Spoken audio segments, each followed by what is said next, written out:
Aqueles que puderem se colocar de pé, fazendo o favor, porque nós começamos a fazer a leitura do Salmo 12. Eu leio sempre e a igreja responde com os pais.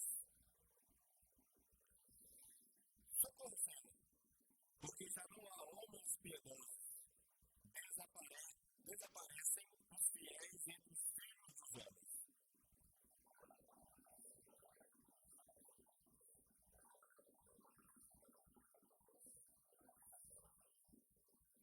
Corte o Senhor todos os lábios bajuladores, a língua que fala soberbamente.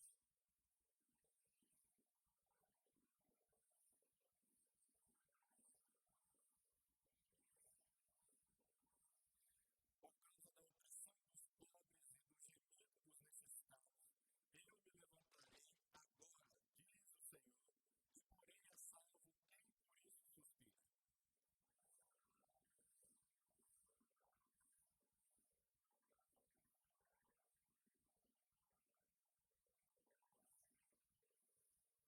Sim, Senhor, tu nos guardarás desta geração, nos livrarás para sempre. A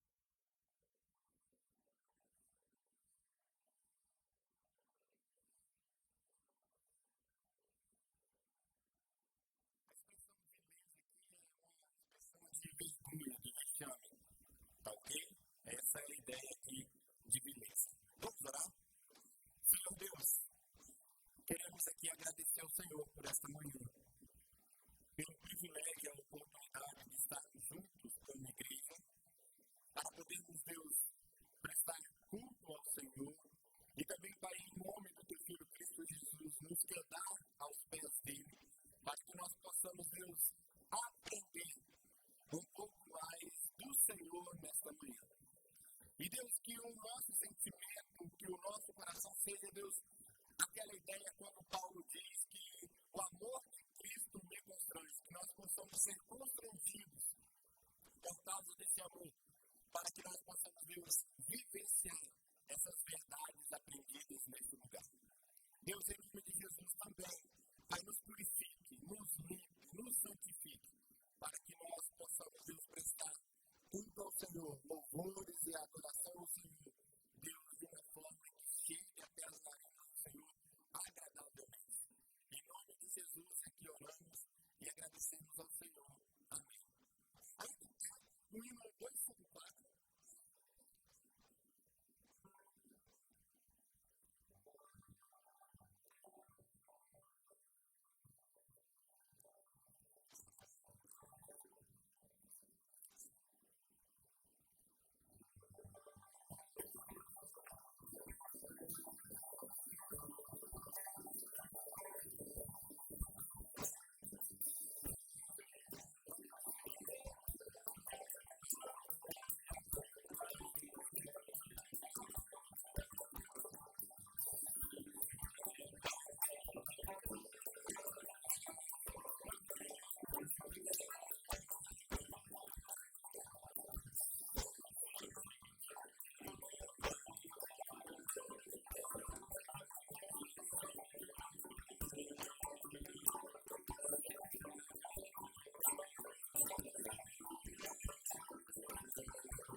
pecado, toda justiça. O sangue de Cristo nos lava. E que nesta manhã, ó Deus, se há alguma coisa que impede a nossa comunhão com o Senhor, que o Senhor esteja removendo para longe de nós. Abra, Deus, as nossas mentes, os nossos corações, seja misericordioso para conosco, nos alimente espiritualmente. Usa os teus servos que estarão ministrando em teu nome, para que sejam instrumentos vivos do Senhor para nos trazer a mensagem. Confessamos, ó Deus, as nossas negligências, nossos pecados. Pedimos que fique conosco, em nome de Jesus. Amém. Obrigado, querido. Amados, vamos passar para alguns avisos que nós encontramos no boletim. O guarda-roupa solidário da SAF, como diz numa linguagem aí adolescente, está bombando, tá? Porém, nós ainda necessitamos, né, se os irmãos tiverem nas suas casas roupas que possam, né, ainda ser usadas, que traga para o bazar. E também, se você conhece alguém que tem necessidade de roupas, também convide e traga para as terças-feiras visitar o bazar e ali poder, né, escolher algumas roupas, algumas peças. Caminhada da SAF.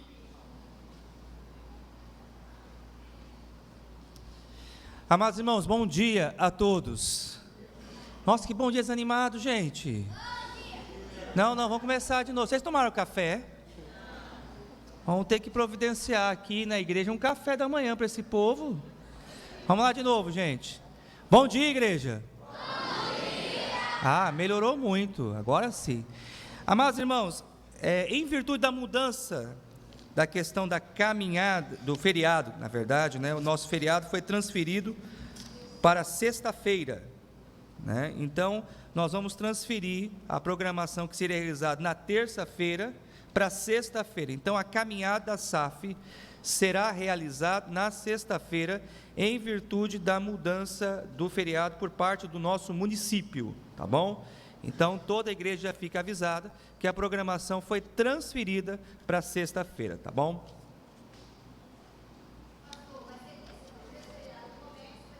Acabei de ficar sabendo ali pela Aurélia que vai ser na sexta. É o município.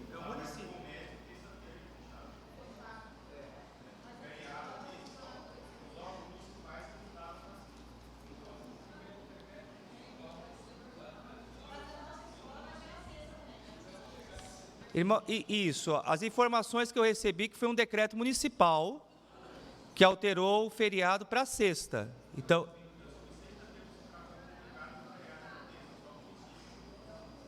bom, irmãos, então tendo em vista esse impasse, eu resolvo, sexta-feira, pronto.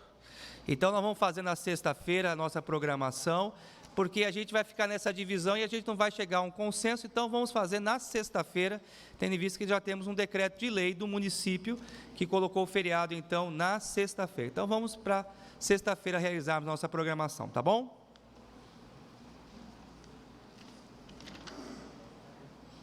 A Campupa, dia 22 e 23, sábado e domingo que vem, nós temos então um acampamento aí da UPA. O local, chácara do irmão do Valdir. O preletor, pastor Gedaí, o investimento R$15, horário de saída às 13 horas aqui da igreja no sábado. Tá ok? Aí aos adolescentes e aqueles que vocês vão convidar para ir também fazer parte desse acampamento, vai sair sábado às 13 horas aqui da igreja. Culto de ação de graça. O presbítero Adilson e a Rosimar, sua esposa, convidam toda a igreja para um culto de ação de graça, dia 26 de junho, na quarta-feira, 7h30 da noite, local a igreja, pastor reverendo Santarelli, que vai estar pregando nesse culto de ação de graça. Então, quarta-feira que vem, nós não vamos ter o estudo, e sim um culto de ação de graça. Ministério Terceira Idade, dia 29, todos os irmãos estão convidados e convocados da terceira idade para fazer parte desse encontro que é uma vez por mês, dia 29 de junho, daqui a 2 sábados. Horário, 15 horas, local igreja. Viagem a Costa Marques, SAF. A caravana das irmãs da SAF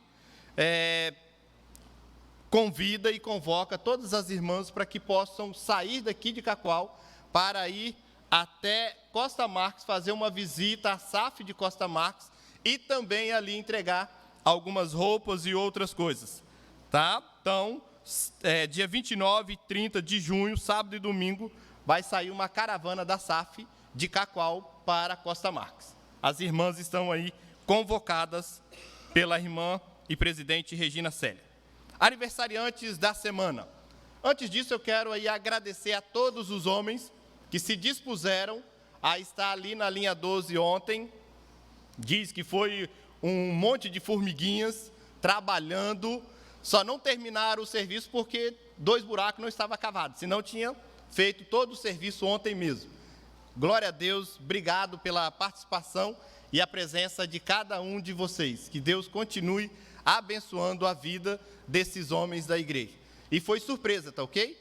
Porque não acreditavam que ia dar tanta gente assim. 26 homens. Que bom, que bênção. Louvado seja o Senhor. Agora os aniversariantes da semana. Isabela Ludmila. A Isa. Dia 17/6. 18/6 nós temos a Ana Beatriz e a Selma Maria.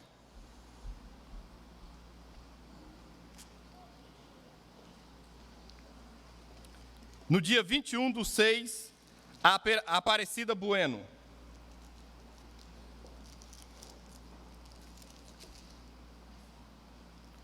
E no dia 22/6, o Pedro Coelho. Nós temos também irmãos que estão fazendo aniversário de casamento.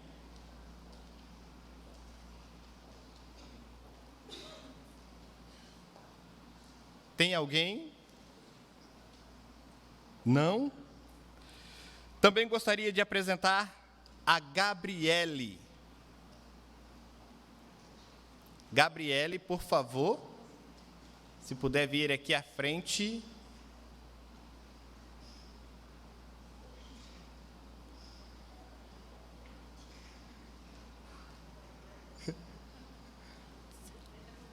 Deve estar com vergonha, Gabriele? Então,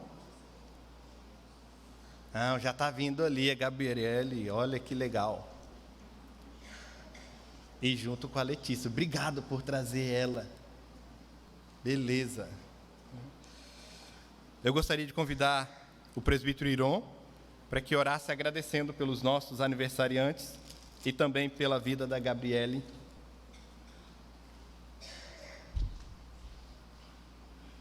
Pai, nós somos gratos nessa manhã, Senhor, pela nossa vida, pela disposição que o Senhor colocou no coração do Teu povo para aprender de Ti. Nós te agradecemos, Senhor, pela visitante Gabriela, que o Senhor esteja falando ao coração dela nesta manhã, que o Senhor esteja abençoando também, Senhor, as pessoas que estarão fazendo aniversário essa semana, que o Senhor esteja cuidando de cada uma delas, que elas possam, Senhor, a cada dia ser grata a Ti pela bênção da vida, pelo que o Senhor tem proporcionado a elas. Nós te agradecemos por todas as partes, Senhor, da nossa escola dominical. E que o Senhor esteja falando ao nosso coração nesta manhã também. No nome de Jesus aqui nós oramos. Amém.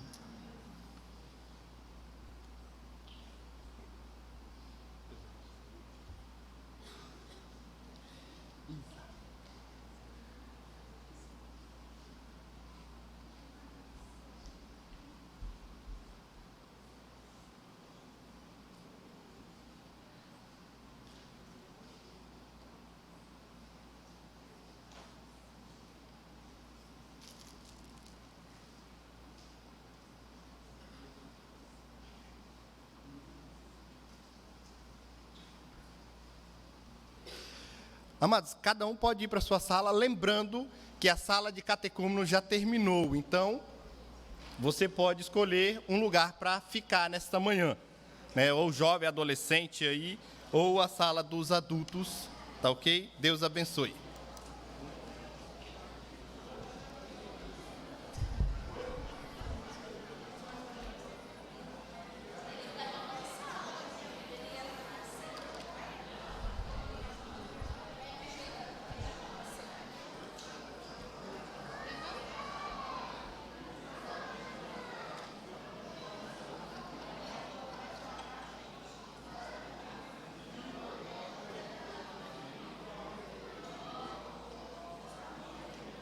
estou bem.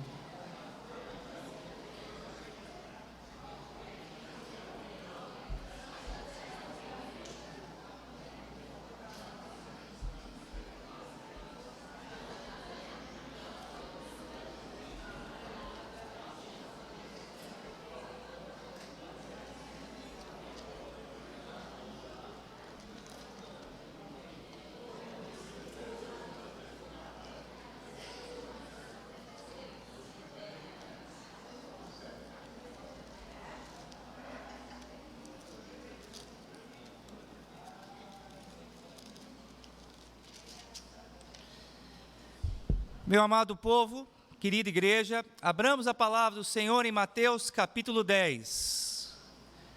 Pretendemos, com a graça de Deus, nessa manhã, fazermos a exposição desse texto. Quero dar as boas-vindas aos filhos que voltam a casa, o Jean e a Érica, sejam bem-vindos, em nome do Senhor Jesus. Que alegria tê-los aqui, que Deus abençoe grandemente a vida de vocês, que vocês se sintam bem em nosso meio, acolhidos aqui entre nós, tá bom? Temos a classe de jovens casais, mas eu preciso vender meu peixe, aqui é a melhor sala, tá? Então vocês podem ficar por aqui também, se quiser. Estou brincando, claro que a decisão é de vocês, mas é bom tê-los aqui também. Mateus capítulo 10. Muito bem, amados irmãos, o nosso tema nesta manhã é os trabalhadores do rei. Nós temos ensinado à igreja que a ênfase de Mateus é apresentar Jesus como o rei divinal. Mateus escreve para judeus, e o objetivo então de Mateus é convencer a estes judeus cristãos que Jesus é o Messias, o ungido, o rei prometido. Então, em todas as nossas abordagens, sempre trabalharemos essa perspectiva, a perspectiva de Jesus como o rei divinal. Antes de passarmos propriamente para a leitura do texto, eu quero rapidamente fazer aqui algumas considerações introdutórias sobre a doutrina da salvação. Assim, eu fico feliz, eu vejo que várias irmãs e irmãos estão anotando, mas se você também quiser o slide, você pode entrar em contato comigo pelo WhatsApp, ou pode pedir na secretaria da igreja também, que a gente pode disponibilizar o slide para que você possa acompanhar também melhor a aula, mas eu recomendo que continuem anotando, porque nós aprendemos mais quando nós ouvimos, vemos e escrevemos, mais ainda quando praticamos, tá bom? Então, só também quero colocar mais essa possibilidade, mais esse recurso à disposição da igreja. Então, algumas verdades importantes que devem ser destacadas aqui. Primeiro, só Jesus salva. O que eu e você precisamos nos lembrar é que igreja nenhuma salva. Denominação nenhuma leva ninguém para o céu. E nós não somos salvos por aquilo que nós fazemos, mas nós somos salvos pela fé em Cristo Jesus. Quem crê no Filho tem a vida eterna. Então é muito importante, meus amados irmãos, que nós sempre afirmemos essa verdade. A Bíblia é clara. Somos salvos pela fé em Jesus, pelo sacrifício de Cristo, é pelo sangue de Jesus que nós temos os nossos pecados perdoados. Segundo aspecto importante, a ação de proclamar o Evangelho compete a nós, que somos discípulos de Jesus.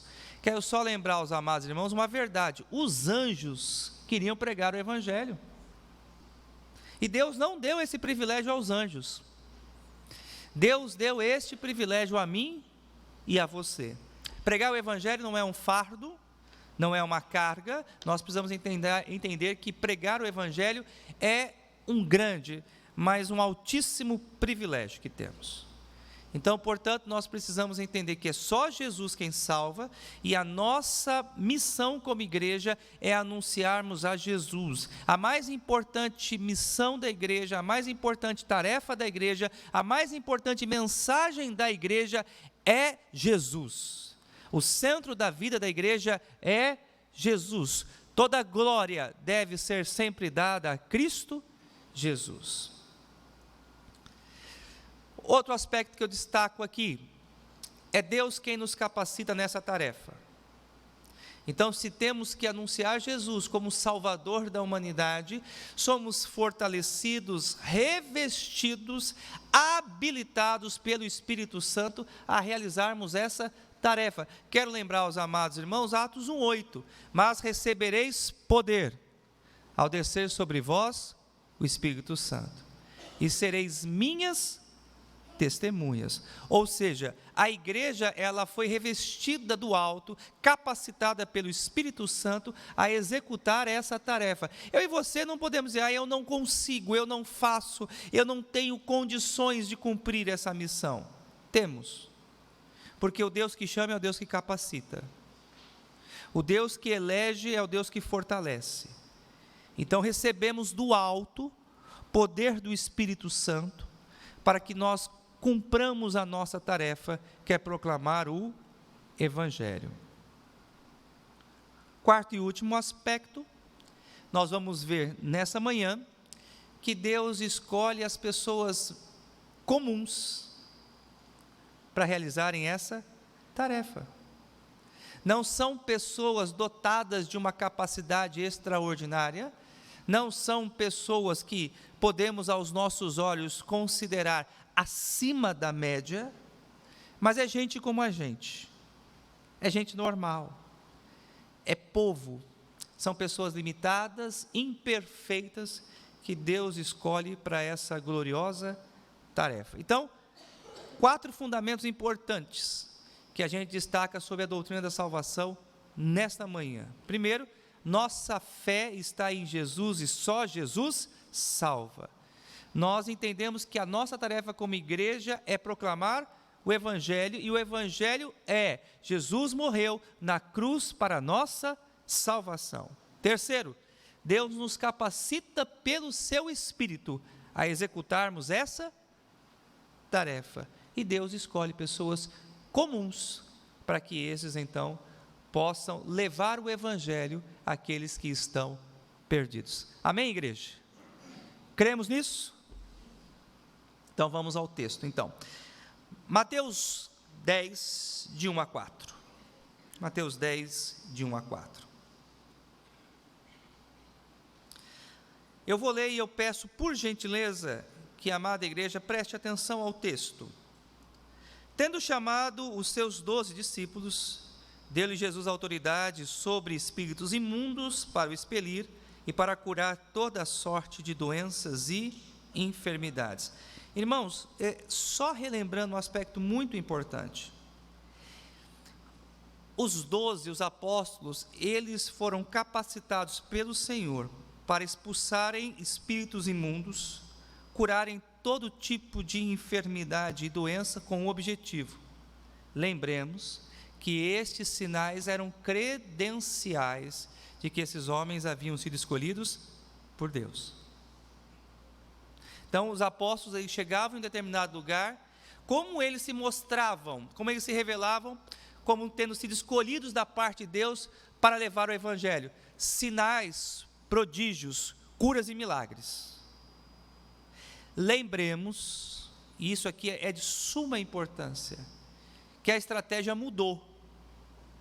As credenciais hoje do servo de Deus, do discípulo, são outras. Quais são as credenciais hoje do discípulo? Como a gente pode reconhecer o verdadeiro discípulo de Deus? Como ele se apresenta hoje, igreja? Um de cada vez falando, sem tumulto, pela palavra. Então, eu sei que verdadeiramente temos um discípulo, alguém que fala da parte de Deus, pela fidelidade deste à palavra. Então, alguém vem e fala, sou discípulo. E aí a gente tem que dizer o seguinte, o que você crê? Ele vai falar o que ele crê. Nós vamos examinar aquilo que ele crê, aquilo que ele ensina à luz da palavra. Se estiver de acordo com a palavra, a credencial é verdadeira. Não só o ensino, mas é importante também que a gente destaque a vida. Então, ensino e vida precisam andar de mãos dadas.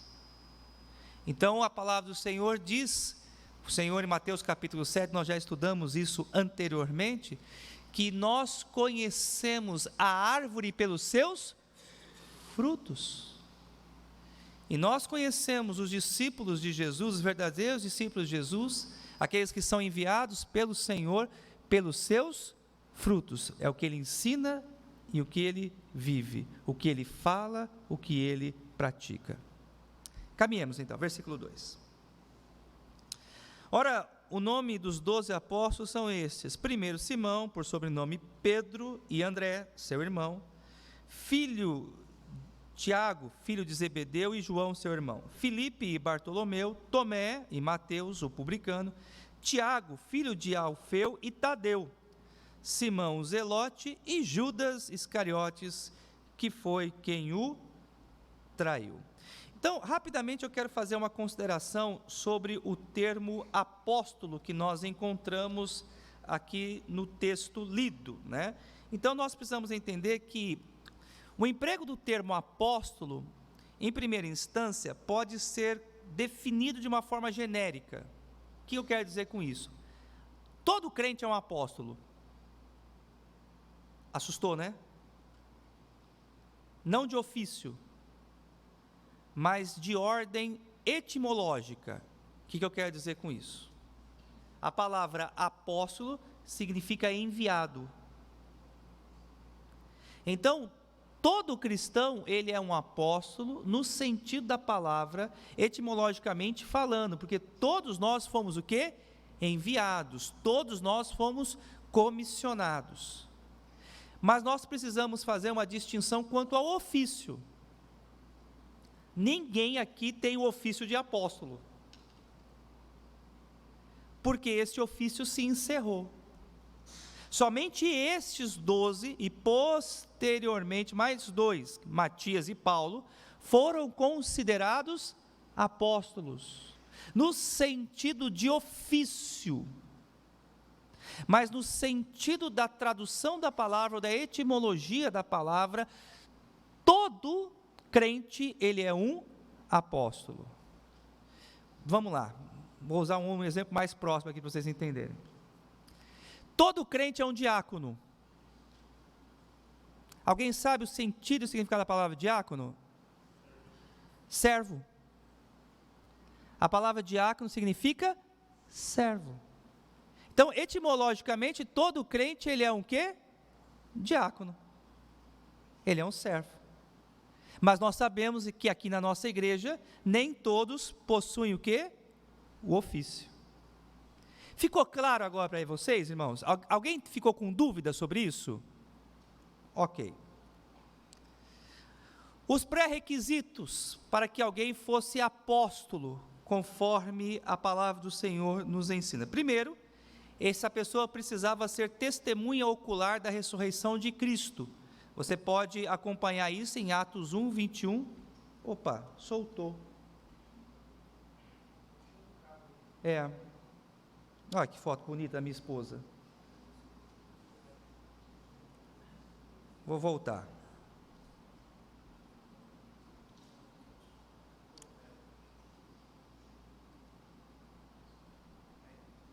Irmãos, perdão, foram... Isso, voltou aqui. Vamos ver se nosso cabo aqui está com um defeito. Vamos lá. Ponto 1, agora sim. Né? Vocês vão me avisando aí, viu? Se sair o cabo, aí vocês me dão um toque. Primeiro, essa pessoa precisava ser testemunha ocular da ressurreição de Cristo. Então, o apóstolo, ele tinha essa exigência. Para alguém ser apóstolo, precisava ser testemunha da ressurreição de Cristo. Segundo, precisava ser escolhido e chamado pessoalmente pelo Senhor. Então, nós temos o caso de Paulo, que teve dificuldade em ter aceito a sua apostolicidade, justamente por ele não ter sido chamado de uma forma como os outros foram chamados. Mas Jesus, ele apareceu a Paulo no caminho de Damasco. O Cristo ressurreto, ele aparece a Paulo, e Paulo, ele foi chamado pelo próprio Senhor Jesus. Receber poder e autoridade para realizar milagres e prodígios. Então, todo o apóstolo ele tinha essa capacitação especial para realizar milagres, sinais e prodígios, como eu disse anteriormente, como credenciais de que ele havia sido escolhido da parte de Deus. Lembremos que até a sombra dos apóstolos curava. Quarto, ele tinha poder para dar o Espírito Santo a quem não tinha. Temos Atos 8:17 e Atos 19:6. Hoje alguém pode conceder o Espírito Santo a alguém? De forma nenhuma. Esse ministério pertencia exclusivamente aos apóstolos. Mais uma vez, ressalto isso. Tudo isso para mostrar que eles verdadeiramente haviam sido enviados da parte do Senhor. Quinto, eles tinham poder para dar o Espírito Santo, para escrever as Escrituras e homologar escritos inspirados. Ou seja, somente os apóstolos possuem a caneta do Espírito Santo, vou usar essa expressão. Eles foram escolhidos e separados por Deus para registrar a história da igreja, e por isso nós somos uma igreja apostólica. Não somos romanistas, mas somos uma igreja apostólica. Por quê? Porque o nosso ensino está alicerçado sobre a autoridade dos apóstolos. Aquilo que eles deixaram registrados para nós é aquilo que nós cremos, pregamos e confessamos. Então, para alguém ser apóstolo, ele precisaria atender a esses pré-requisitos. Alguma dúvida? Por isso, volto a insistir, que apóstolo de verdade é apóstolo morto. Qualquer um que toma para si a prerrogativa de ser apóstolo é falso, é enganador, é mentiroso. O ofício de apóstolo terminou. Você pode dizer que, como crente, no sentido da etimologia da palavra, você é um apóstolo porque você é um enviado, você é um comissionado da parte de Deus, mas o título, o ofício, esse cessou. Dúvida, irmãos?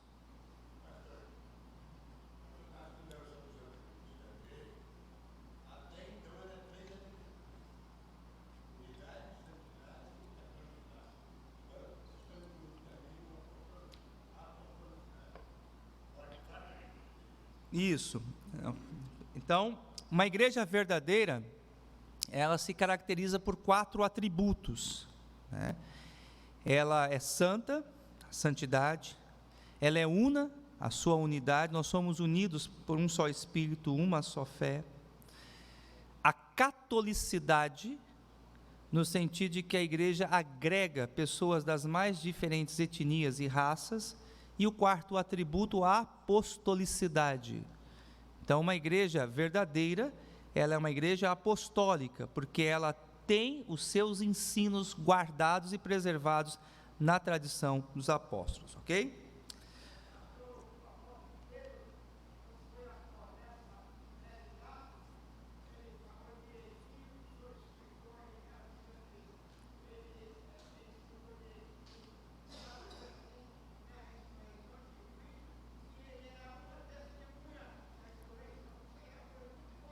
Perfeito, obrigado, presbítero Mário, ter lembrado, né, o testemunho do próprio apóstolo Pedro, né, que ele relata ter sido também uma das testemunhas da ressurreição de nosso Redentor. Os apóstolos são os fundamentos da igreja, e eu quero apresentar a vocês esse texto de Efésios 2:20, a palavra do Senhor assim nos diz: assim já não sois estrangeiros e peregrinos, mas concidadãos dos santos e sois da família de Deus. Versículo 20, edificados sobre o fundamento dos apóstolos e profetas, sendo ele mesmo Cristo a pedra angular. Então vamos entender aqui, temos uma figura de construção, né? Então Cristo, ele é a pedra angular, e a igreja, ela está alicerçada sobre Cristo, que é a pedra angular, mas o fundamento, e aqui eu peço que vocês entendam essa figura, o que vai acima da pedra angular, ou sobre a pedra angular, são os apóstolos e profetas. Então, esses dois ofícios, o ofício do apóstolo e o ofício do profeta cessou. Todo crente, ele é um profeta também, etimologicamente falando. Em que sentido? Quando anunciamos a palavra de Deus, nós estamos o quê? Profetizando. Eu estou aqui profetizando hoje. Não no sentido pentecostal, que traz revelação a coisas que hão de acontecer no futuro, não é isso, mas no sentido bíblico, como cremos, que quando anunciamos a palavra de Deus, nós estamos profetizando. Porque quando eu leio a Bíblia e diz, assim diz o Senhor na sua palavra, eu sou um profeta. Então é isso que nós como igreja cremos, que profecia é o anúncio da palavra de Deus. Então, etimologicamente, todo crente é um apóstolo, porque ele é enviado. Todo crente ele é um profeta, porque ele anuncia os desígnios de Deus. Mas os dons não. O ofício cessou. O ofício de apóstolo e o ofício de profeta cessou. Esses dois ofícios, eles foram usados por Deus para estabelecer, firmar, fundamentar a sua igreja. Dúvida quanto a isso? Pois não, Ariane? Isso.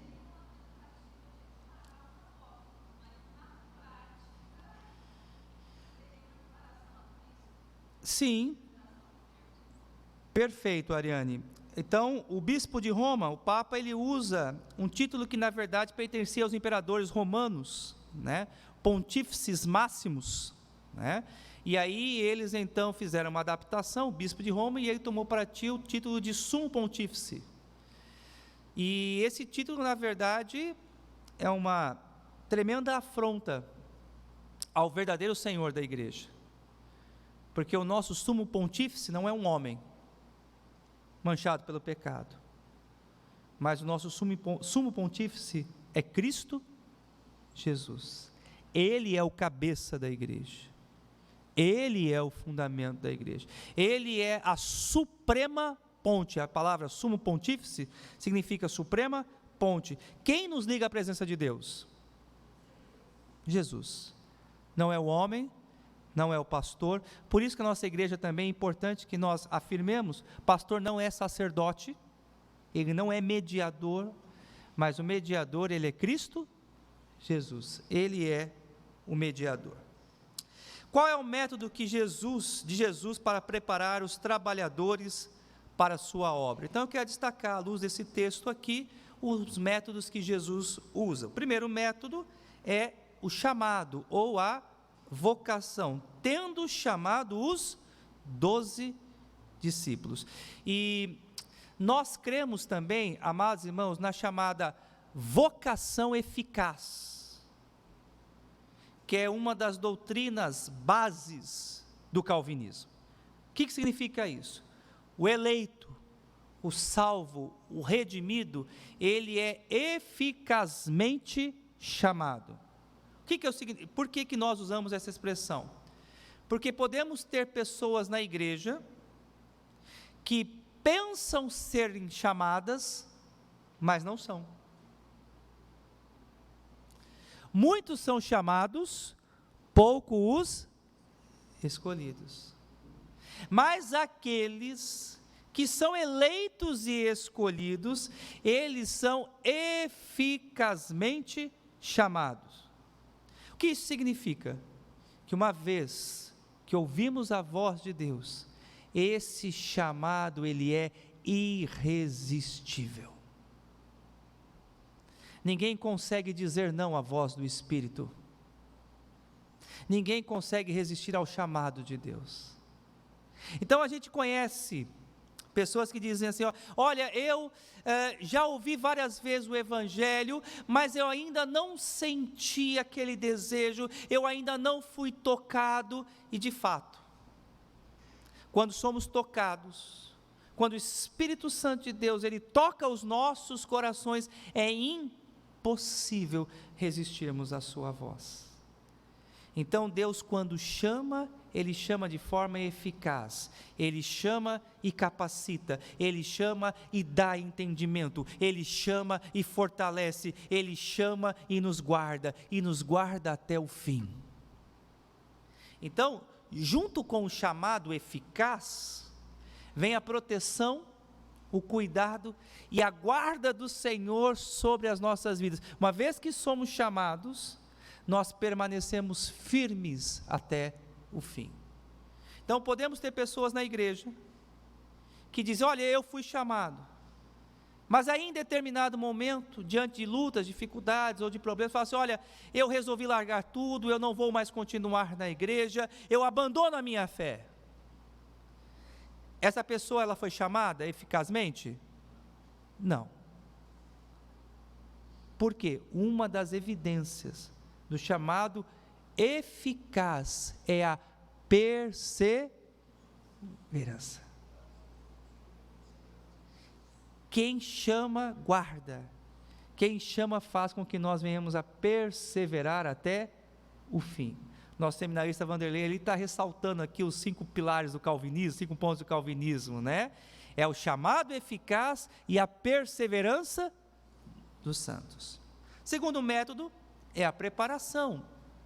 Deu-lhe Jesus autoridade. E eu gosto muito, meus amados irmãos, da expressão embaixadores. Embaixadores do rei. Certa feita, um pastor anglicano chamado John Stott, ele foi pregar no seminário, e ele disse aos seus alunos o seguinte: se porventura a rainha ou o primeiro-ministro lhe convidar para exercer o mais alto cargo no escalão do governo, rejeite. Não existe chamado, não existe, entre aspas, profissão mais nobre do que a de ser embaixadores do Rei dos Reis, Cristo Jesus. Então, amados irmãos, eu e você temos esse privilégio de sermos embaixadores de Cristo Jesus, e Ele nos capacita para isso. O Senhor nos fortalece, Ele nos reveste com o Espírito Santo. Então Deus chama, Deus prepara e Deus envia. A estes 12 enviou Jesus. Então, como eu tenho trabalhado nessa manhã com a igreja, que no sentido etimológico todos nós somos apóstolos, porque fomos enviados e comissionados, Deus, Ele nos chama, Deus, Ele nos prepara. E por que nós estamos aqui, irmãos? Para sermos o quê? Preparados. A igreja é uma grande academia. A igreja, ela é de fato uma grande escola. Nós ouvimos a palavra de Deus, isso aqui é de suma importância, não somente para guardarmos no nosso coração, para adquirirmos maior conhecimento, para termos mais informação, não.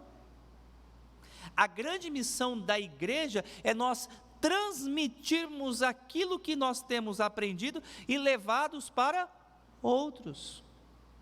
E aqui, irmãos, eu rapidamente eu quero fazer uma ressalva aqui, como pastor da igreja. Amados irmãos, nós precisamos tomar muito cuidado para nós não nos tornarmos uma igreja ensimesmada. O que significa isso? Que tudo gira em torno de si mesmo. Nós precisamos, meus amados irmãos, termos um entendimento que Deus nos chamou para ir, para pregar, para anunciarmos. Igreja, ela não pode ser um clube. Igreja, ela não pode ser uma comunidade fechada. Pelo contrário, as portas de nossa igreja precisam sempre estar abertas. Os grupos dentro da igreja precisam sempre estarem abertos. O grupo de mulheres precisa sempre estar aberto para receber mais mulheres. O grupo de jovens casais precisa sempre estar aberto para receber outros jovens casais. Então, dentro da igreja, meus amados irmãos, nós precisamos ter uma consciência acolhedora.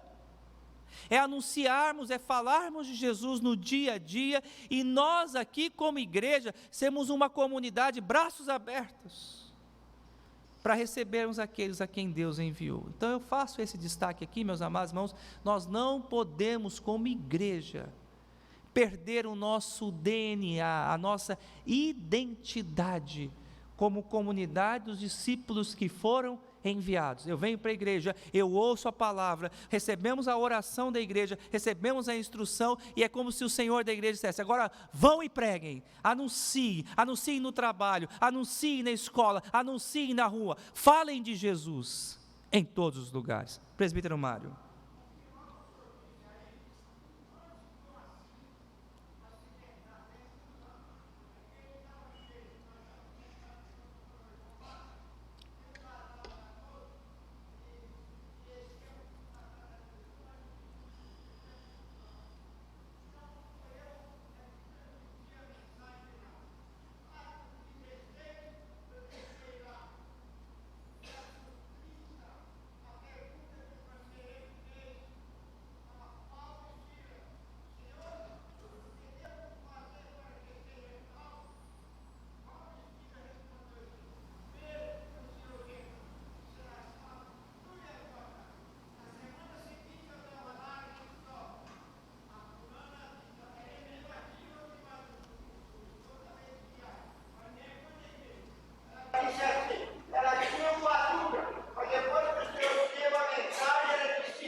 Isso, obrigado, presbítero Mário. Muito bom.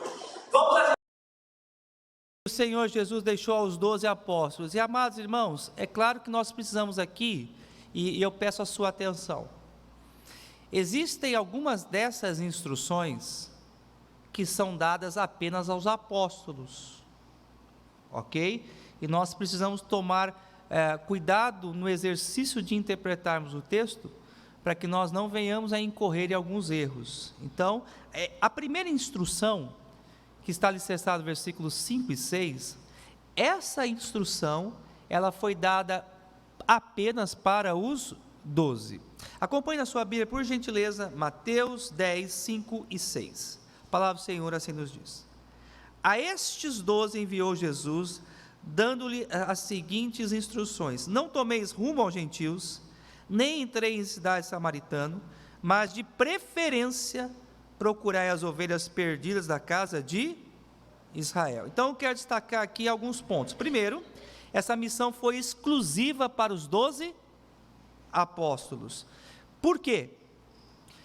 Porque era necessário que os 12 apóstolos cumprissem as profecias do Antigo Testamento. E quais eram essas profecias, Sandra? Que primeiro, o ministério de Jesus e dos seus enviados haveria de ter início com a pregação para os judeus. Então, primeiro, os judeus receberiam o anúncio do evangelho, depois os gentios. Vocês estão entendendo isso? Então, os discípulos começam pregando primeiro aos judeus, cumprindo as profecias do Antigo Testamento. E aí, posteriormente, é que o evangelho foi transmitido aos gentios. Então, o que aconteceu? Os apóstolos, eles tiveram dificuldade nessa transição. Eles relutaram muito nisso. De posse das profecias do Antigo Testamento, os apóstolos falaram: não, nós não podemos pregar para os gentios. Por que eles falavam isso? Porque eles entendiam que eles eram exclusivos apenas dos judeus. Por isso, precisou o Senhor Deus chamar Paulo. E Paulo, ele entendeu, Paulo foi essa ponte, e ele lá em Romanos, capítulo 1, versículo 5, ele se apresenta como o apóstolo aos gentios.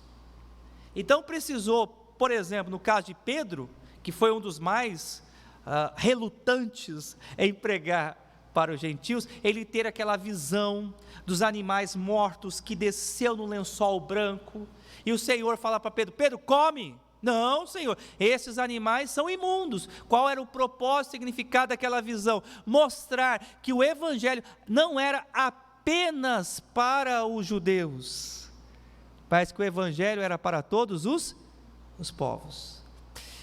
Vamos lá, mais um exemplo interessante. Por que Atos 2? porque os apóstolos foram capacitados em falar outras línguas, outros idiomas. Sinal claro da parte de Deus, que eles deveriam pregar o evangelho para todos os povos. Não tem nada a ver dom de línguas com sons estáticos, o labachúria e as labacantas, não tem nada disso. Ali o que temos em Atos capítulo 2, é a igreja sendo revestida do poder do alto, do Espírito Santo. O Espírito Santo capacita a igreja, os discípulos, dizendo: olha, preguem o evangelho a todos os povos. E eles ainda relutaram. Ficou claro isso, irmãos? Compreenderam? O que acontece lá em 1 Coríntios capítulo 14, é que essas pessoas que receberam o poder para falar em outros idiomas, estavam transformando o culto em uma grande desordem. E é por isso que Paulo estabelece lá em 1 Coríntios capítulo 14, quando fala sobre a questão do uso correto dos dons de línguas, ordem no culto. Se alguém tem o dom de pregar em outro idioma, que pregue, mas haja quem interprete. E isso só pode ocorrer 3 vezes no culto. E em todas as vezes que ocorrer no culto, tem que haver alguém que traduza, posso até usar essa expressão, para que a igreja ouça e para que a igreja ela seja edificada. Então é muito importante que nós entendamos, meus amados irmãos, que os dons de línguas que ocorreram lá na época apostólica tiveram o propósito da parte de Deus de mostrar à igreja que o evangelho não era apenas para os judeus, mas era para todos os povos. Nós precisamos fazer uma diferenciação de Mateus 10, 5, de Mateus 20, 18 a 20, que ali nós temos uma grande comissão para toda a igreja, que diz: recebereis poder ao descer... Atos 20, 18, toda a autoridade me foi dada nos céus e na terra. Versículo 19, Jesus diz à igreja: ide, portanto, e fazei discípulos de todas as nações, batizando-os em nome do Pai, do Filho e do Espírito Santo. Versículo 20, ensinando-os a guardar todas estas coisas, e eis que estarei convosco todos os dias, até a consumação dos séculos. Isso, é 28, né? Obrigado, 28 de 18 a 20, foi um erro meu de digitação. O conteúdo aqui, meus amados irmãos, da missão. Então vejam vocês versículos 7 e 8, Mateus 10, 7 e 8, por favor, acompanhem. E à medida que em seguirdes, pregai que está próximo o reino dos céus, curai enfermos, ressuscitai mortos, purificai leprosos, expeli demônios, de graça recebestes e de graças dai. Então, o conteúdo da missão: pregar, curar, ressuscitar, purificar e libertar. Isso era missão dos apóstolos, destaque meu aqui, e eles não poderiam ter desejo comercial, eles não poderiam ver nessa missão uma fonte de lucro. De graça recebestes, de graça dai. O que nós aprendemos aqui? Também que o evangelho ele não pode ser mercadejado. Irmãos, mais uma palavrinha aqui pastoral, meus momentos de desabafo aqui, né? Eu tô preocupado, irmãos, com essa tendência que eu tenho visto no nosso quintal. Na escola dominical eu tenho mais liberdade de falar um pouco sobre a questão da nossa igreja, com o objetivo de nos alertar, para que a gente não caia nos mesmos erros.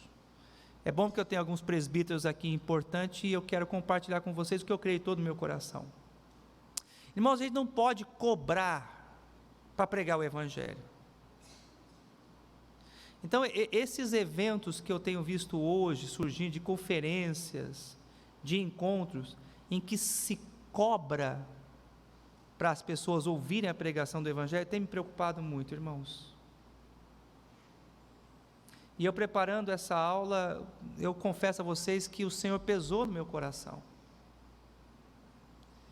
Então eu creio que as portas da igreja precisam sempre estar abertas. A palavra do Senhor não pode ser cobrada. Nós precisamos anunciar o evangelho a todos. Se vamos fazer um encontro, que a gente contribua entre nós aqui, que a gente arque a despesa, irmãos, mas que a gente não cobre ingresso. Igreja não é show. Pois não, Adenilza?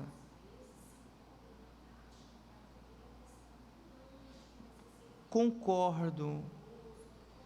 Pois é, eu não tenho dificuldade, Adenilza, dos nossos acampamentos que a gente faz nesse sentido, que tem lanche, que tem essa despesa, mas assim, eu estou abrindo meu coração aqui para a igreja. Aqui na nossa igreja, por exemplo, a gente faz um trabalho com o objetivo de pregar a palavra de Deus, cobrar para as pessoas de fora virem, eu tenho dificuldade. Eu prefiro que às vezes a gente nem faça lanche, se for esse o caso, mas que a gente pregue a palavra de forma gratuita. E se for para fazer um lanche, a gente dá. Cada um traz de casa um salgado, um bolo, alguma coisa assim. Eu me limito a fazer um suco, porque cozinhar não é minha praia. Mas a gente cobrar, Adenilza, para ouvir a palavra de Deus, eu estou colocando aqui o meu coração diante da igreja. Eu tenho dificuldade quanto a isso. Eu tenho visto assim crescendo cada vez mais esse movimento. E isso tem me preocupado muito, muito mesmo. Eu acho que a gente não pode cair nesse pecado.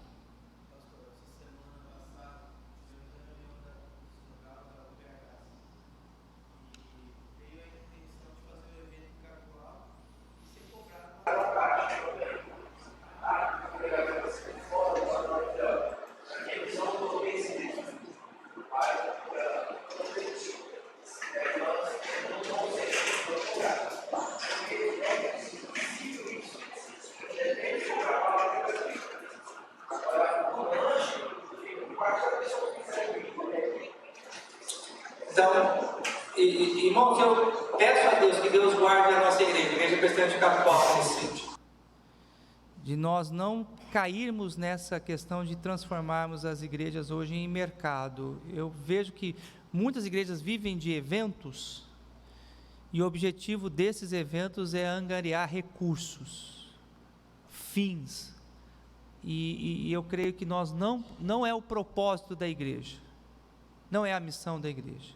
Eu não tenho dificuldade nenhuma entre nós, membros da igreja, a gente sentar e conversar, vamos trazer um pastor de fora, a passagem fica tanto, a gente rateia aqui entre nós a despesa, mas, irmãos, cobrar para que a pessoa ouça a palavra de Deus, eu abro meu coração à igreja, isso me pesa muito mesmo. Depois, se você quiser conversar em particular comigo, eu estou à sua disposição, eu lhe ouço, mas eu queria aproveitar essa oportunidade, irmãos, de zelar nesse sentido de nossa igreja, de nós não transformarmos, meus amados irmãos, a igreja no mercado, em nome de Jesus. Vou caminhar aqui. Os apóstolos devem ter uma vida despojada, no sentido de que eles não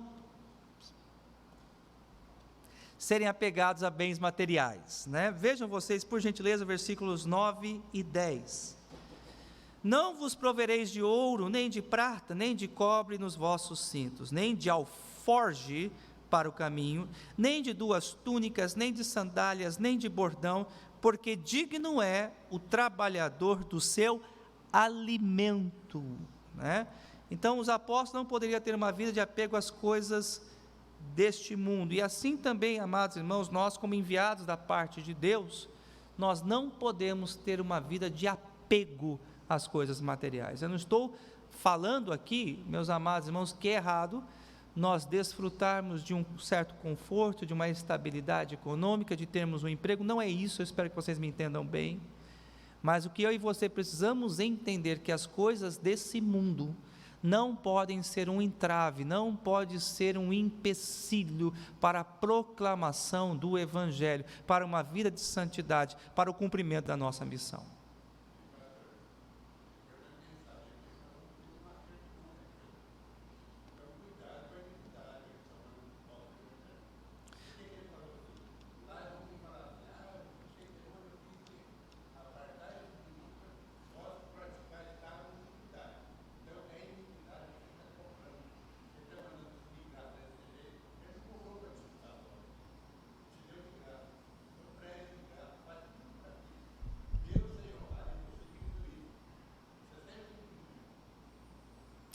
Eu só quero destacar aqui também, amados irmãos, uma coisa muito importante: a perspectiva cristã do trabalho. Vale sempre a pena a gente ressaltar, né? Esse é um exercício, talvez um dos exercícios mais difíceis da vida cristã. Até por influência da nossa sociedade, dos tempos em que nós vivemos, em que nós criamos uma mentalidade consumista. Quando eu falo criamos, me envolvo também, me coloco dentro do bojo aqui. Mas, biblicamente, a perspectiva do trabalho é a seguinte: oferecermos conforto e estabilidade para a nossa família, para termos recursos e condições de cumprirmos a nossa missão como apóstolos, enviados e comissionados para pregar o Evangelho. Então, qual é a perspectiva bíblica do trabalho? Eu ofereço à minha família conforto e estabilidade, e com os recursos que eu tenho, eu cumpro a minha tarefa, como chamado, preparado e enviado para proclamar o Evangelho. Então, o fim do trabalho, o recurso do trabalho, deve também, meus amados irmãos, oferecer a nós condições que nós venhamos a cumprir a nossa tarefa. Então, é importante nós resgatarmos isso. O Evangelho e o trabalho não são duas realidades dissociadas. Pelo contrário, eu trabalho para ter condições de pregar o Evangelho. Eu trabalho para ter condições de servir ao reino. Eu trabalho para ter condições de testemunhar do amor de Deus àqueles que estão perdidos. Essa é a perspectiva que nós, como cristãos, precisamos ter do trabalho. Hoje, infelizmente, a nossa perspectiva é que o trabalho ele nos dá condições de viver uma vida frugal. E não é essa a ideia. O objetivo principal é que nós venhamos a viver uma vida, meus amados irmãos, despojada, não às mesmas coisas desse mundo, para que o nosso coração não crie raiz nas coisas materiais, mas para que nós tenhamos condições de viver uma vida dedicada ao Evangelho. Se o meu trabalho vem à frente da minha missão, tem alguma coisa errada. Se o meu trabalho é um empecilho para que eu tenha uma vida de santidade e de testemunho da palavra, eu preciso nessa manhã rever os meus conceitos. Pois não, querida?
A irmã Lúcia está falando sobre a questão dizimista. Eu sei que vocês estão aqui curiosos de tentar ouvir e entender o que a irmã Lúcia está falando. Então, a irmã Lúcia está falando assim: alguém que ganha, por exemplo, 1.000 e entrega 50, é dizimista? Não, não é. Até por causa da palavra, né? Dízimo significa o quê? 10%. Então, essa pessoa ela é um ofertante e não um dizimista, né? Isso. E rapidamente aqui algumas considerações importantes. Primeiro, nós entendemos como igreja que nós não dizimamos numa relação de barganha e troca com Deus, que isso fique bem esclarecido entre todos. Nós aqui dizimamos porque entendemos que tudo vem do Senhor. E devolvemos a 10ª do todo que vem das boas mãos de Deus sobre a nossa vida. E o objetivo dessa 10ª é sustentar essa obra, é sustentar essa igreja, é sustentar o nosso ministério, o nosso trabalho, aquilo que nós fazemos aqui. Então, esse é o nosso objetivo. Nós não entendemos, meus amados irmãos, que o dízimo é um meio de reivindicarmos da parte de Deus bênçãos. A maior bênção nós já alcançamos, que é a salvação e a vida eterna. Então, o dízimo é um ato de gratidão. O dízimo é um reconhecimento daquilo que Deus tem nos dado. O dízimo parte da consciência que nós, como membros da igreja, temos, de que essa estrutura, ela precisa ser mantida e sustentada. Para que a gente não cobre, Jefferson, ingressos para as pessoas ouvirem a palavra de Deus. Então, esse é o nosso entendimento como igreja, essa é a nossa vocação. Mas assim, irmãos, eu vou passar rápido sobre esse assunto, senão a gente vai ficar preso aqui na questão dos dízimos, tá ok? Senão eu não consigo completar aqui. Versículos 11 e 13, a palavra do Senhor diz o seguinte: em qualquer cidade ou povoado que entrardes, indagai quem neles é digno, e aí ficai até vos retirardes. Versículo 12, ao entrardes na casa, saudai, se com efeito a casa for digna, venha sobre ele a vossa paz. Se porém não for, torne para vós outros a vossa paz. Se alguém não vos receber nem ouvir as palavras, ao sairdes daquela casa ou daquela cidade, sacudi o pó dos vossos pés. Ok? Irmãos, deixa eu rapidamente destacar aqui algumas questões importantes. A primeira delas é a seguinte: essa instrução aqui, ela é dada exclusivamente aos apóstolos, ok? Por quê? Porque os apóstolos estavam cumprindo as profecias do Antigo Testamento. Então eles iriam anunciando o evangelho aos judeus. O judeu que aceitasse o evangelho, a paz estava sobre ele. O judeu que rejeitasse o evangelho, sobre ele estava o que? A condenação. Então nós precisamos entender que essa ordenança, ela foi dada exclusivamente aos apóstolos. Porque senão já vi crente fazendo isso. Vai na casa do irmão, entrega um folheto. Ah, você não quer receber folheto? Bate o pé assim e fala: maldição sobre a sua vida. Em nome de Jesus, não é para fazer isso, igreja. E ainda cita o texto.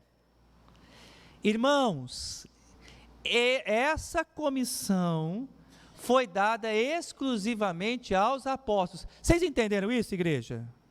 Por favor, ninguém vai bater o pé tirando pó na casa de ninguém, tá? O termo paz aqui é interessante, e agora serve como aplicação aqui para nós. O evangelho, ele vem promover a paz. Em que sentido?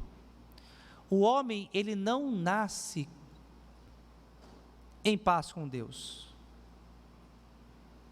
mas o homem, ele já nasce em guerra com Deus. O homem, ele não nasce ligado a Deus, mas o homem, ele nasce afastado de Deus. Por isso, é importante que você entendamos o que é religião, o que significa a palavra religião. A palavra religião significa religar. Então, o homem, ele estava desligado de Deus, e por meio da religião, ele é religado. O ministério que Deus deu a nós é o ministério da reconciliação. Então, por isso que o Senhor Jesus, ele dá à igreja esse ministério de nós levarmos o quê? A paz àqueles que estavam afastados e perdidos da presença do Senhor. E também nós precisamos entender, meus queridos, que a rejeição ao evangelho implica em condenação. Isso aqui serve para nós. Toda pregação, ela vai possuir um duplo efeito. Vou repetir isso aqui. Toda pregação, ela produz o quê? Um duplo efeito. Ela salva, ou ela o quê? Condena. E não tem, meus amados irmãos, condições de ficar, como eu posso dizer, em neutralidade. Eu não posso ficar neutro à pregação. Então, crendo no evangelho, eu serei o quê? Salvo. Rejeitando o evangelho, eu estou o quê? Condenado. Então, assim, é muito comum algumas pessoas pensarem dessa forma dentro da igreja, né? Ah, eu ouvi o evangelho, eu vou pensar o que eu vou fazer da vida então. Agora, eu ouvi, eu entendi, deixa eu escolher, deixa eu pensar, deixa eu decidir. Essa condição é condição de condenação. essa condição, ou esse tipo de pensamento que a pessoa tem, é um pensamento condenatório. Então, o Evangelho, meus amados irmãos, é de suma importância que nós entendamos isso, quando pregado, ou salva, ou condena. E o juízo, ele é aplicado por Deus, conforme o versículo de número 15. Deixa eu correr um pouquinho mais aqui, para nós vermos a questão das admoestações. Nós encontramos do versículo 16 ao versículo de número 23, 4 tipos de perseguição que todos nós que somos cristãos estamos sujeitos a ela. Primeiro, a perseguição de ordem religiosa, versículos 16 e 17, a palavra do Senhor assim nos diz: eis que vos envio como ovelhas para o meio de lobos, sede, portanto, prudentes como as serpentes e simples como as pombas. Versículo 17, e acautelai-vos dos homens, porque vos entregarão aos tribunais e vos açoitarão nas suas sinagogas. Ok? Então isso aqui tem uma mensagem para a época da escrita e tem uma mensagem para a época hoje. Então Jesus e os apóstolos estavam advertindo que aqueles que aceitaram o Evangelho estavam sujeitos a perseguição. E a perseguição começaria entre os próprios judeus, porque o Evangelho foi pregado aos judeus, alguns judeus creram em Cristo e os próprios judeus perseguiram os seus patrícios que creram no Evangelho. Para nós hoje, amados irmãos, também nós estamos sujeitos, por causa da nossa fé, a sermos o quê? Perseguidos. Não esperemos que a nossa fé, ela tenha aceitação. Não esperemos que a nossa fé, ela seja reconhecida pelos outros. Hoje temos visto, e com tristeza, meus amados irmãos, semanalmente, centenas de cristãos são mortos. Já vivemos um contexto de perseguição religiosa, não no Brasil, mas no Oriente Médio, no norte da África, na Ásia. A igreja, ela está debaixo de perseguição nesses lugares. Segundo estudos, em toda a história, o século XX foi o século em que mais cristãos foram mortos. Mas isso a grande mídia não mostra. Isso não é documentado. Nós não vamos encontrar um programa de televisão que fale sobre isso. Mas o Evangelho está debaixo de perseguição. Segundo, nós vamos encontrar a perseguição do próprio Estado, versículo de número 18. Por minha causa serei levado à presença de governadores de reis, para lhes servir de testemunho a eles e aos gentios. Mais uma vez nós encontramos a mensagem para a época da escrita, uma advertência aos judeus que eles seriam perseguidos, e também hoje serve para nós. Como eu disse anteriormente, essa perseguição religiosa, ela é uma perseguição religiosa / Estado, porque principalmente nos chamados Estados Islâmicos, aonde o regime é de fato de perseguição aos cristãos, eles são executados pelo próprio Estado. Tem a sua crença e a sua convicção, a convicção islâmica muçulmana, e por ordem dessa religião, o Estado executa, prende e mata. E temos a perseguição familiar, que vale a pena a gente falar aqui também, versículo de número 21. Amados irmãos, nós temos visto isso aqui na igreja também. Pessoas que hoje chegam ao nosso contexto e que estão pagando um altíssimo preço até mesmo do convívio familiar. Temos pessoas que, pelo fato de terem abandonado a sua antiga religião, estão distantes e afastados do próprio convívio da família. Vejam vocês, por gentileza, versículo 21. Um irmão entregará à morte o outro irmão, e o pai ao filho. Filhos, haverá quem se levantarão contra os seus progenitores, contra os progenitores, e os matarão. E sereis odiados de todos, por causa do meu nome. Aquele, porém, que perseverar até o fim, esse será salvo. Então, amados irmãos, não estranhemos que por causa do Evangelho haja de fato conflitos familiares, divisão na família. É claro que nós não queremos que isso aconteça, mas servir a Jesus tem um preço. O discipulado custa caro. Quem quiser vir após mim, negue-se a si mesmo, tome a sua cruz, e muitas vezes a cruz aqui significa o próprio convívio familiar, e siga-me. Quarto, no versículo 22, nós falamos de perseguição geral. Então, o Senhor da igreja, o Rei dos Reis, Ele não nos engana. O que nós aprendemos aqui claramente é que servir a Jesus é estar correndo risco, é ser perseguido, é ser até mesmo muitas vezes humilhado, maltratado e ameaçado por causa do Evangelho. Eu sei que hoje na nossa cultura evangélica brasileira esse não é um assunto interessante e nem um assunto chamativo, mas o que eu e você precisamos ter consciência é que o Evangelho requer de nós um preço, uma disposição a ser pago, mas vale a pena. E ao mesmo tempo que Jesus ele fala sobre a perseguição e ele mostra os riscos que nós corremos por causa do seu nome, ele nos estimula a permanecermos firmes na fé até o fim. Nós encontramos aqui 4 estímulos. O primeiro, a nossa identificação com Cristo, versículos 24 e 25. Por favor, acompanhe. O discípulo não está acima do seu mestre, nem o servo acima do seu senhor. Basta ao discípulo ser como seu mestre e ao servo ser como o Senhor. Se chamaram Belzebu, o dono da casa, chamaram Jesus de Belzebu, que é uma entidade demoníaca, quanto mais aos seus domésticos. Irmãos, o que fizeram com Cristo? Como foi a vida do nosso Redentor? Não foi ele perseguido? Não foi ele caluniado? Não foi ele julgado injustamente? Não foi ele difamado? Ora, se fizeram isso com o nosso mestre, o que esperamos nós?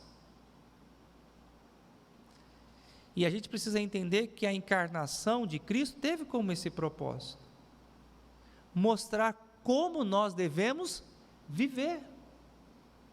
Então, todo o sofrimento de Cristo, toda a sua angústia tem um propósito: mostrar que se o mestre sofreu, se o mestre foi perseguido, se o mestre foi humilhado, também nós que somos os seus discípulos, os seus servos, também nós o quê? Seremos. Paulo que diga. Não tem.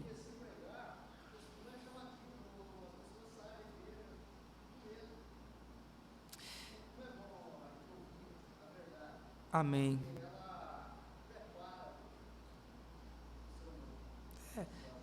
É claro, né, Oswaldo? O Oswaldo foi muito feliz na fala. Seu daqui de manhã, irmãos, olha, vamos declarar, vamos ter um ato de fé, todos os nossos problemas vão ser resolvidos, basta a gente crer e tal. Os nossos bancos estariam todos completos, a igreja estaria cheia, porque isso é agradável ao ouvido. Talvez você possa até nessa manhã estar um pouquinho frustrado: pastor, eu estou com tanto problema, o senhor fala ainda que eu vou ser perseguido por causa do Evangelho. Mas é como o Oswaldo falou, a gente não está aqui para enganar as pessoas, iludir as pessoas. E o Evangelho, ele nos chegou ao conhecimento, ele foi preservado, ele foi registrado por Mateus, para que eu e você saibamos o que é ser discípulos, o que é a vida cristã. E a vida cristã são essas lutas, mas ao mesmo tempo, nós temos a recompensa, nós temos os estímulos, e aqui está.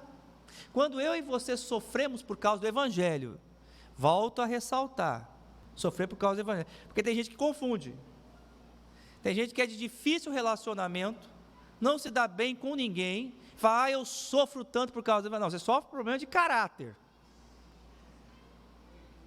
que é encrenqueiro, usando o termo teológico do Vanderlei aqui. Não é por causa do Evangelho. Estou falando sofrer por causa da fé, sofrer por causa do Evangelho, por crer em Cristo Jesus. É isso que eu estou falando. Esse tipo de sofrimento, ele nos identifica com o Senhor Jesus. Poxa, minha família não fala mais comigo por causa da minha fé. Meus parentes já não me visitam mais. No meu ambiente de trabalho eu sou ridicularizado porque sou crente. Algumas irmãs sofrem porque não se vestem como outras. São chamadas de cafona, de ultrapassadas. Se você sofre por causa da sua fé, louvado seja o Senhor por isso. Porque isso faz com que você se identifique com o nosso Senhor e Salvador. Você está cada vez mais parecida com o Mestre. E claro, por causa que isso, a perspectiva de Paulo aqui, o Oswaldo foi bem interessante ter colocado, porque a perspectiva de Paulo é essa, que o nosso sofrimento por causa de Deus nos identifica com o Senhor.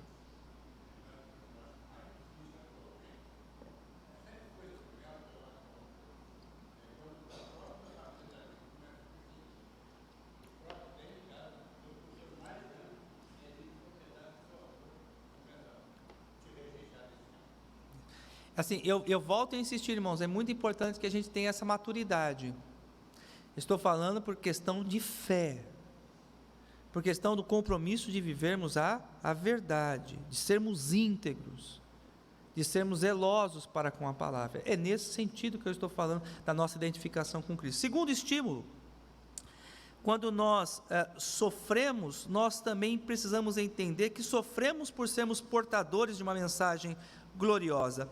Vejam vocês versículos 26 e 27. Portanto, não os temais, pois nada há encoberto que não venha a ser revelado, nem oculto que não venha a ser conhecido. Versículo 7. O que eu vos digo à escura, dizei-o à plena luz, e o que se vos diz ao ouvido, proclamai-o dos eirados. Então, Jesus, ele primeiro, de forma reservada, ele comunicou o evangelho aos seus 12, e os 12 agora então tinham a responsabilidade, a missão de proclamar em alta voz o evangelho. Então nós precisamos entender que somos privilegiados, como eu já disse anteriormente, por termos a mais gloriosa de todas as mensagens. Nossa mensagem ela é eterna, nossa mensagem ela é transformadora, nossa mensagem produz vida e vida em abundância. E versículos 28 a 31, nós sabemos que temos um Deus que cuida de nós, mesmo diante das lutas, das perseguições, dos problemas, o Senhor Deus estará sempre ao nosso lado. E igreja, chama a atenção dos irmãos para um entendimento importante da verdade. Às vezes a gente pensa que Deus se faz presente em nossa vida pela ausência de problemas. E nem sempre, igreja, e nem sempre, precisamos entender isso. A ausência de problemas, de luta, é sinônimo da presença de Deus. Eu posso estar vivendo sem problemas, sem lutas, e Deus pode estar distante de mim. Por exemplo, eu posso ter hoje uma vida confortável financeiramente, porque os meus rendimentos são fraudulentos, porque sou desonesto, porque tenho lucro com usura. Então hoje eu estou tranquilo, tenho uma boa casa, tenho um bom carro, ganho bem, minha conta está com saldo lá em cima, mas eu sei que os meus recursos são desonestos. E aí a gente costuma falar assim: Deus está comigo, porque nada tem me acontecido, hoje eu estou o quê? Em paz. Deus não está com essa pessoa. Essa pessoa não está bem com Deus. E tem o outro lado aqui interessante. Eu posso estar sofrendo, eu posso estar passando por lutas, por perseguição, posso estar vivendo um período mais difícil da minha vida, e Deus está ao meu lado, porque tenho sido fiel a Ele. Então, o que eu gostaria, igreja, que nós alcançássemos essa maturidade, de entendermos que a presença de Deus, ela não pode ser medida por nós, por ausência de problemas. Eu preciso entender que a presença de Deus na minha vida, ela deve ser medida, como Jefferson disse, pelo modo como eu vivo. Você é fiel a Deus? Tem sido obediente à palavra? Tem buscado uma vida de santidade? Deus é contigo. Quanto mais obedientes à palavra, quanto mais fiéis à palavra, mais próximos de Deus nós estamos. Às vezes a gente fala assim: eu estou tão feliz, eu estou tão bem, encontrei um amor, estou num relacionamento agora, estou tão feliz, e aí vê que o relacionamento não tem a bênção de Deus, é um relacionamento com o incrédulo. Estou bem, estou feliz, me encontrei, mas está longe de Deus. E igreja, o pecado, ele produz uma sensação de bem-estar.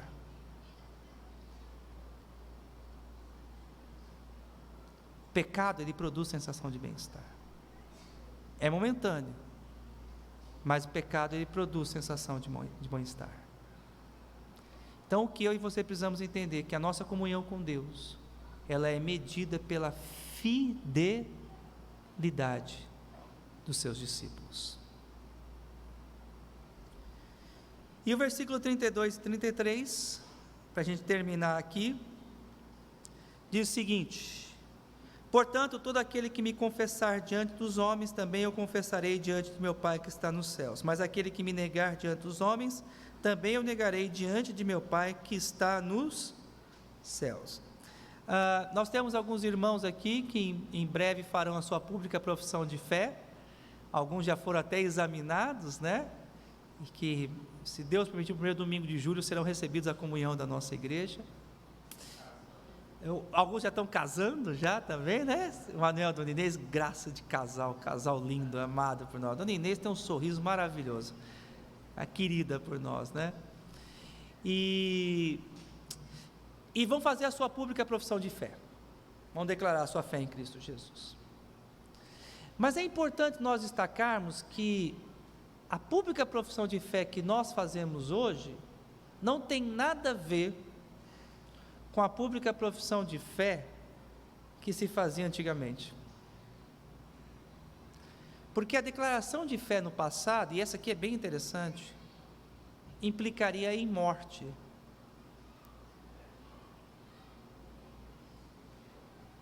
Implicaria em prisão, em açoite e chibarta. Porque quando uma pessoa, no contexto ali judaico, se apresentava diante dos seus patrícios, dos seus familiares, disse: olha, agora eu estou rompendo com o judaísmo, e eu agora creio em Cristo Jesus como meu único e suficiente Salvador. Essa pessoa, ela poderia ser julgada, agredida, apedrejada, como foi o caso de Estevão. O ponto é, para a gente terminar nossa aula aqui, até que ponto estamos prontos para sofrer por Jesus? Será que nós hoje, como igreja, se estivéssemos vivendo aquele contexto em que os nossos irmãos hoje vivem, onde a igreja é perseguida, onde cristãos são mortos, igrejas são incendiadas, os homens são afastados de suas esposas, os filhos são afastados de seus pais, será que num contexto como esse, nós confessaríamos o nome de Jesus? Será que ao ver os nossos filhos sendo arrancados dos nossos braços, nós teríamos firmeza na fé e dizer assim: eu confesso o nome de Jesus? Será que vendo uma forca, que seria o nosso destino, confessaríamos o nome de Jesus? O texto aqui termina, o versículo de número 33 e 32, com essa solene advertência: se eu negar o nome de Jesus, Jesus também diante do Pai, Ele me negará. Mas se eu confessar o nome de Jesus, o Senhor, Ele me confessará diante do Pai. Mesmo que tirem de nós a vida, é muito importante isso, mesmo que tirem de nós a vida, ninguém pode tirar de nós a salvação e a vida eterna. Ninguém pode tirar de nós a vida eterna. Igreja, vale a pena sofrer por Jesus. Igreja, vale a pena guardar a fé até o fim. Maior é a nossa recompensa, maior é o que nos espera. Que Deus nos guarde, que Deus nos abençoe e que nos santifique a cada dia em nome de Jesus. Amém, irmãos? Vamos ficar em pé, vamos orar?